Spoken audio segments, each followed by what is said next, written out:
साथियों, ये चुनाव का महीना है।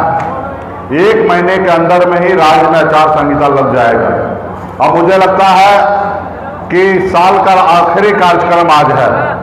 इसके बाद हम लोग आपसे मिलेंगे जब बेलदौर में वीआईपी पार्टी का प्रत्याशी नामांकन करने के लिए जाएंगे, उसी मंच पर आप लोगों से मुलाकात होगा। ये फाइनल है कि वीआईपी पार्टी का ही प्रत्याशी होगा, और जब आप प्रत्याशी का नॉमिनेशन होगा उस समय आप सभी का आपका मुलाकात होगा। और अभी 1 महीना बचा हुआ है, तो 1 महीने में हमारे पार्टी के जितने भी जिला कमेटी के सदस्य हैं, प्रदेश कमेटी के, राष्ट्रीय कमेटी के, प्रखंड कमेटी, पंचायत और बूथ, हमारे सभी नेतागण से आग्रह है कि बिहार में अगर आप सत्ता पावर चाहते हैं तो अभी से पसीना बहाइए। जैसे अभी पसीना बह रहा है ना, इसी तरीके से गांव-गांव में बाढ़ का समय भी है, लोगों को मदद कीजिए, अपने संगठन को मजबूत कीजिए। जो हमारे पुराने साथी हैं किसी कारण आज नहीं है, उनको आप देखिए, उनको बात कीजिए, उनको एक्टिव होने के लिए कहिए, क्योंकि पिछले 11 साल से जो आप तपस्या कर रहे हैं, मेहनत कर रहे हैं, उसका फल अभी मिलने वाला है। तो ये फल लेने के समय में आपको मजबूती से पूरे जिला के अंदर में चारों विधानसभा में आपको मजबूती से काम करना है।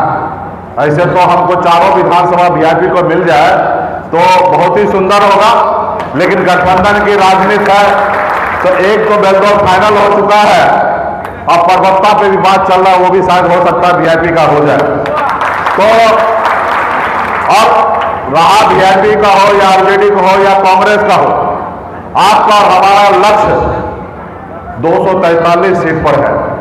243 सीट में मैक्सिमम ज्यादा से ज्यादा सीट जीतना, हर हाल में 122 का नंबर को पार करना, और जब तक 122 का नंबर पार नहीं होगा तो आपका सरकार नहीं बनेगा। तो इसलिए हर एक सीट को आप अपना सीट समझकर मजबूती से मेहनत करके उसको जिताना है। तो इसलिए चाहे वो खगड़िया शहर का सीट हो जाए या अलौली का सीट है, वीआईपी नहीं लड़ रहा तो इसका मतलब वहां पे मेहनत नहीं करना, ऐसी बात नहीं है, वहां पे और ज्यादा मेहनत करना है।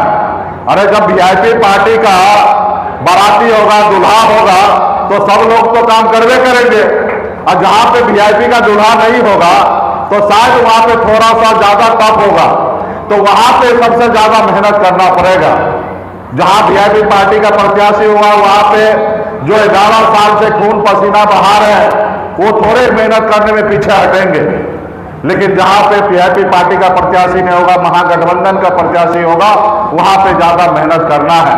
तो मेरा जितने भी हमारे पुराने साथी नेतागण यहाँ पर उपस्थित है, आप सभी से यही आग्रह है कि 1 महीना तक आप अपने घर पे मत रहिए। 7 प्रखंड है, 7 प्रखंड में घूमिए और एक एक वोट महागठबंधन में कैसे जाए इसके लिए सुनिश्चित कीजिए।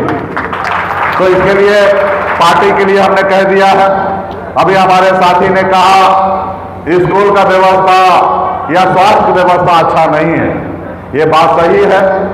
बिहार में शिक्षा और स्वास्थ्य ये बहुत ही खराब है, और इसको ठीक करने के लिए सरकार को कुछ अच्छा, कुछ बहुत बड़ा पहल करना पड़ेगा। जैसे जनप्रतिनिधि हैं, चाहे वो विधायक हो, सांसद हो, पहले 10वां क्लास तक अपने बच्चे को सरकारी स्कूल में पढ़ाएंगे तो मुझे लगता है स्कूल का हालत सही हो जाएंगे। चाहे वो एसपी साहब हो, डीएम साहब हो, वो अपने बच्चे को अगर सरकारी स्कूल में पढ़ाने के लिए भेजेंगे तो मुझे लगता है स्कूल का हालत सही हो जाएगा।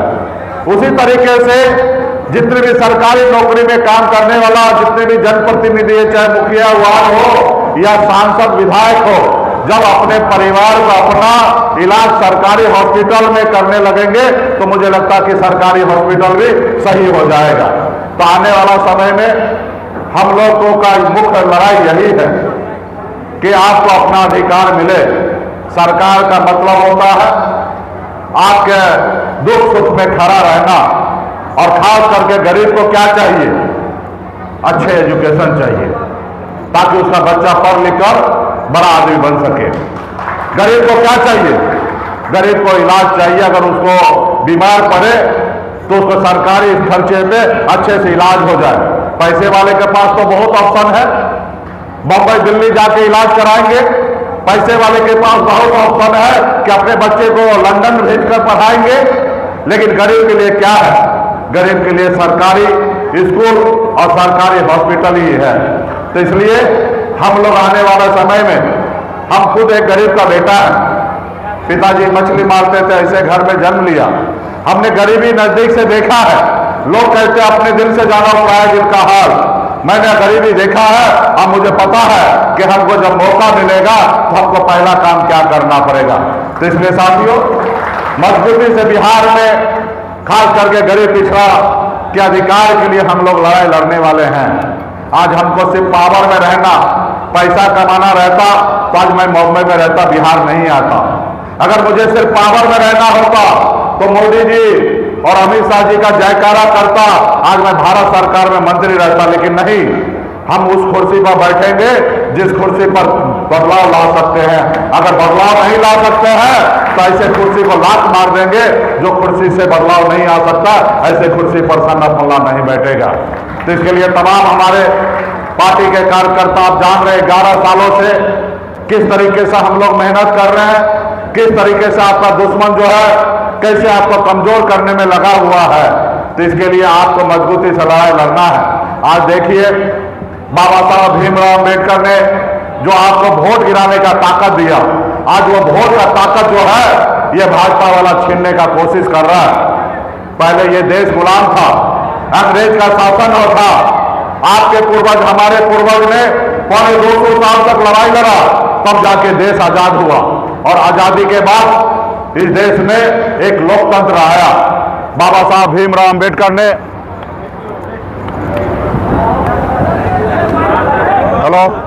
भीमराव अम्बेडकर ने हमारे लिए एक संविधान बना के दिए। पहले राजा महाराजा हुआ करता था और राजा के घर में रानी के कोख से जो बच्चा जन्म लेता था वही राजा बनता था। लेकिन बाबा साहब भीमराव अम्बेडकर ने संविधान बनाकर बताया कि अब राजा का बेटा राजा नहीं बनेगा, रानी का बेटा राजा नहीं बनेगा। अब इस देश का राजा वो बनेगा, चाहे वो गरीब किसान का बेटा हो या मजदूर का बेटा हो या एक मछुआरा का बेटा हो, अपने वोट का दम पर इस राज्य का मुख्यमंत्री और देश का प्रधानमंत्री बनेगा। आपको वोट गिराने का ताकत दिया, चाहे वो गरीब का बेटा हो या रतन टाटा हो या अंबानी हो, सबका वोट एक समान है साथियों। और आपको आज वोट का ताकत दिया है। जब आप समझदार नहीं थे तो आपका वोट लोग खरीदता था और मालिक बन जाता था। जब आज आप समझदार हो गए, आज सवाल जवाब आप करने लगे हैं, तो ये भाजपा वाला क्या कर रहा है? आपका वोट चोरी करने के लिए सोच रहा है। आज आपका किसी भी तरीके से आपका वोटर लिस्ट से नाम कटाने का कोशिश कर रहा है ताकि आप वोट नहीं दोगे और आओ ताकि वो चुनाव जीत जाए, ऐसी रणनीति बना रहा है। तो इसको लिए हम लोग मजबूती से असफल करेंगे और हमारा एक एक कार्यकर्ता को कहना चाहेंगे कि ये वोटर लिस्ट का जो संशोधन हो रहा है, आप लोग अपने अपने गांव में, अपने अपने टोला में, अपने अपने बूथ पर सुनिश्चित कीजिए कि कोई आपका भाई, आपका रिश्तेदार, आपके माता बहन का नाम ना कट जाए। आप मजबूती से बाबा साहब भीमराव अम्बेडकर जो शक्ति दिया है वो ताकत का अनुकूल अपने राज्य में अपनी ताकत को बनाइए। आज आपको हमको वोट गिराने का अगर अधिकार नहीं मिलता तो क्या एक गरीब का बेटा लालू प्रसाद यादव जी बिहार का मुख्यमंत्री बनते? नहीं बनते कभी साथियों। एक गरीब का बेटा, एक नाई का बेटा कर्पूरी ठाकुर जी, अगर आपको वोट गिराने का अधिकार नहीं होता तो कर्पूरी ठाकुर जी बिहार का मुख्यमंत्री नहीं बनता। अगर हमको दलित भाई को वोट गिराने का अधिकार नहीं मिलता तो क्या स्वर्गीय रामविलास पासवान जी इस देश के बड़े नेता होते? नहीं होते साथियों। अगर हमको वोट गिराने का अधिकार नहीं होता तो उत्तर प्रदेश में 4 बार एक दलित की बेटी बहन मायावती जी मुख्यमंत्री 4 बार बनी। अगर वोट का अधिकार नहीं होता तो मुख्यमंत्री नहीं बनता। आज अगर हमको वोट का अधिकार नहीं मिलता होता तो क्या आपको लगता है कि 2020 में सना पल्ला मंत्री बनता? नहीं बनता साथियों। अगर हमको वोट का अधिकार नहीं होता तो आज आप गांव में देखते होंगे इतना आपको मुखिया मिलता होगा, जनप्रतिनिधि मिलता होगा, वार्ड सदस्य, ये आपको नहीं दिखता। आज अगर गांव में मास्टर है, शिक्षक है, अगर कोई सरकारी नौकरी में अति पिछड़ा ओबीसी, तो ये अगर वोट का अधिकार है, इसलिए मंडल कमीशन लागू हुआ और हमें 27% ओबीसी के आरक्षण मिला। अगर हमको वोट का गिराने का अधिकार नहीं होता तो मंडल कमीशन लागू नहीं होता। और गांव में अगर ओबीसी अगर सरकारी नौकरी में है तो ये आपका वोट का ताकत है साथियों। तो अब तो हर हाल में अपने वोट को बचाना है और अपने अधिकार के लिए लड़ाई लड़ना है साथियों। ये आजाद भारत हमारा है और हमको भी उतना अधिकार है सर उठा के जीने का, जितने बड़े से बड़े ऊंचे जाति के लोग सर उठा के जी रहे हैं, उतना ही अधिकार हमारा भी है कि सर उठा के जिए। तो इसके लिए आज हम लोग लड़ाई लड़ रहे हैं। बॉम्बे का ऐशोआराम जिंदगी को छोड़कर गांव आए हैं, अपने लोगों के हित के लिए लड़ाई लड़ रहे हैं। कल तक निषाद को इसी नाम से जानते थे कि निषाद मल्ला बिन बिल्ला नुनिया मला चाय पियर बरपर गोरी, केवट का मल्ला का गांव है, टोला है, यहाँ पे दारू बांट दो, पैसा बांट दो और वोट मिल जाएगा। लेकिन हमने बिहार में बताया कि मल्ला का बेटा का भी वोट बिकेगा नहीं, मल्ला का बेटा जब आपके साथ रहेगा तब आपको वोट मिलेगा। हमें अभी पार्टनरशिप चाहिए। आज बिहार में लोगों को बता दिया मल्ला का मतलब सिर्फ मछली मारना नहीं होता, मल्ला का मतलब होता है विधायक, सांसद और मुख्यमंत्री बनाना। ये हमारी ताकत है साथियों। आपने देखा 2020 में हमने 4 को विधायक बनाया। अगर हम नहीं चाहते तो नीतीश कुमार 2020 में बिहार का मुख्यमंत्री नहीं बनते। हम समर्थन दिए तब बिहार का मुख्यमंत्री नीतीश कुमार जी बने। ये हमारी ताकत है साथियों। आपके पास वही शक्ति ताकत है जैसे हनुमान जी के पास शक्ति था, लेकिन उनको पता नहीं था कि हम 7 समुद्र पार जा सकते हैं। जब उनको एहसास दिलाया गया कि हे प्रभु आपके पास अपरंपार शक्ति है, आप 7 समुद्र पार जाकर रावण लंका जला सकते हैं, तब हनुमान जी को एहसास हुआ और 7 समुद्र पार जाकर रावण का लंका जलाने का काम किया साथियों। वही शक्ति, वही पावर बिहार में निषाद समाज के सभी उपजाति के पास है। आप चाहेंगे उन्हीं का सरकार बनेगा। अगर आप चाहेंगे कि महागठबंधन का सरकार बने तो निश्चित तौर पे किसी का पावर नहीं है, किसी माइकल लाल में दम नहीं है कि आपको सरकार बनने से रोक सकता है। सिर्फ अपने आप को, अपनी ताकत को पहचानना है, अपनी ताकत को समझना है, अपने अधिकार को समझना है और अधिकार के लिए लड़ाई लड़ना है साथियों। आज हमारी लड़ाई है निषाद समाज के सभी उपजाति को आरक्षण मिले। आज बंगाल में निषाद को आरक्षण मिल रहा है, दिल्ली में आरक्षण मिल रहा है, लेकिन बिहार में नहीं मिल रहा है इसी का। जब देश एक है, देश के संविधान एक है, देश के प्रधानमंत्री एक है, तो फिर हमारे साथ भेदभाव क्यों हो रहा है? तो इसलिए साथियों आने वाला समय में हम सबको लड़ाई लड़कर बिहार में सरकार बनाकर, दिल्ली में सरकार बदलकर और आने वाला समय में निषाद समाज का जो आरक्षण है उसका भी समस्या हम लोग आने वाला समय में दूर करेंगे। लेकिन इसके लिए आपको लड़ाई लड़ना पड़ेगा। आज जैसे मैं बंबई में ऐशोआराम जिंदगी जी रहा था, उसको छोड़कर घर परिवार बच्चे को छोड़कर आज आपके लिए लड़ाई लड़ रहा हूं, उसी तरीके से आप सभी पार्टी के कार्यकर्ता नेतागण पिछले 11 साल से जैसे काम कर रहे हैं उसी तरीके से पूरा चुनाव में जब तक चुनाव खत्म ना हो जाए आप लोग गांव-गांव में घूम घूम कर पिछले 11 साल का संघर्ष का कहानी एक एक गांव में जाके बताइए और एक एक वोट को यूनाइट करके और महागठबंधन के प्रत्याशी को जिताइए और बिहार में सरकार बनाइए और 1 नंबर कुर्सी पर तेजस्वी प्रसाद यादव जी होंगे बिहार का मुख्यमंत्री, तो दूसरे नंबर का कुर्सी पर एक मल्ला का बेटा बिहार में डिप्टी चीफ मिनिस्टर बनेगा साथियों। तो इसके लिए आप सभी को डबल ताकत से लड़ाई लड़ना है, मेहनत करना पड़ेगा, खून पसीना बहाना पड़ेगा। बिहार का सिंहासन इतना आसानी से मिलने वाला चीज नहीं है साथियों।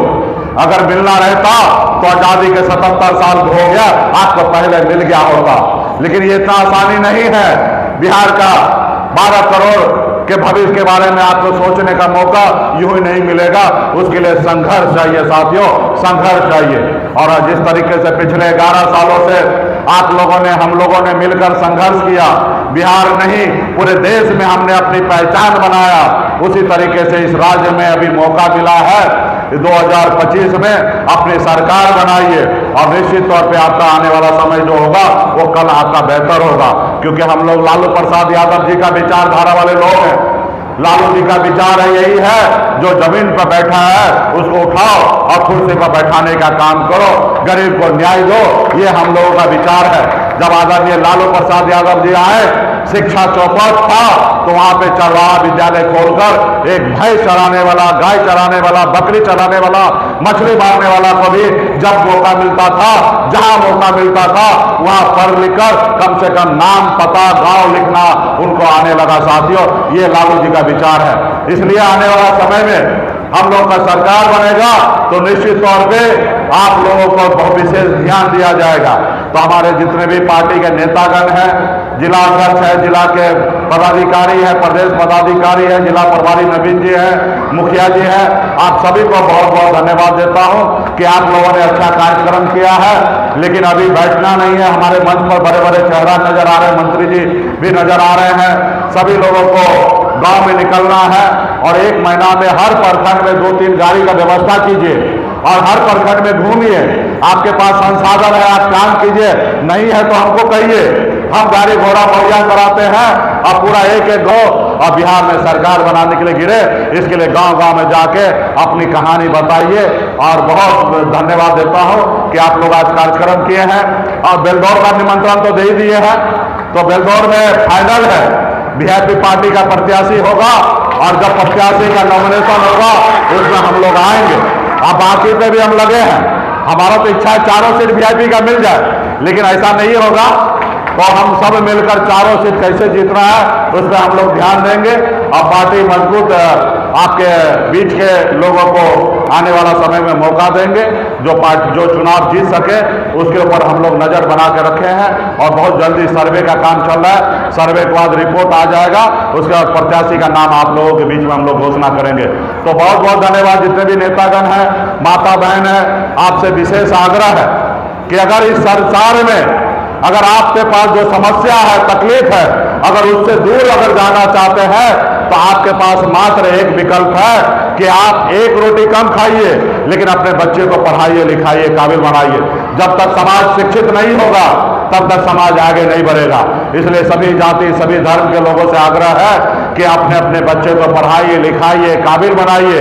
और जब वो काबिल बन जाएगा तो निश्चित तौर पे मुकेश सहनी जैसे मंच पर खड़ा होकर अपने अधिकार की बात करेगा। अगर वो बुर्बक होगा, पढ़ा लिखा काबिल नहीं होगा तो इस देश में चालाक लोग हैं, उनको हमेशा गुलाम बना के रखेगा। अगर जब हमारा समाज पढ़ लिख लेगा तो उसको कोई गुलाम नहीं बनेगा, वो शासन करने वाला व्यक्ति बनेगा। और जब तक पढ़ा लिखा नहीं होगा तो आपको दूसरे के खेत में मजदूरी करना पड़ेगा, आप लाचार रहिएगा। तो इसलिए आने वाला समय में अपने अधिकार के लिए लड़ाई लड़िए और अपने बच्चे को पढ़ा लिखा के काबिल बनाइए। बहुत बहुत धन्यवाद। और सभी के लिए भोजन बना हुआ है, भोजन वोजन करके जाइएगा। बहुत बहुत धन्यवाद। आप लोग जहां से आए हैं और नेतागण से आग्रह है कि जो लोग जहां से आए हैं सुनिश्चित सही से वहां तक घर तक पहुंचे, इसके लिए भी आप लोग ध्यान रखिएगा। बहुत बहुत धन्यवाद आप।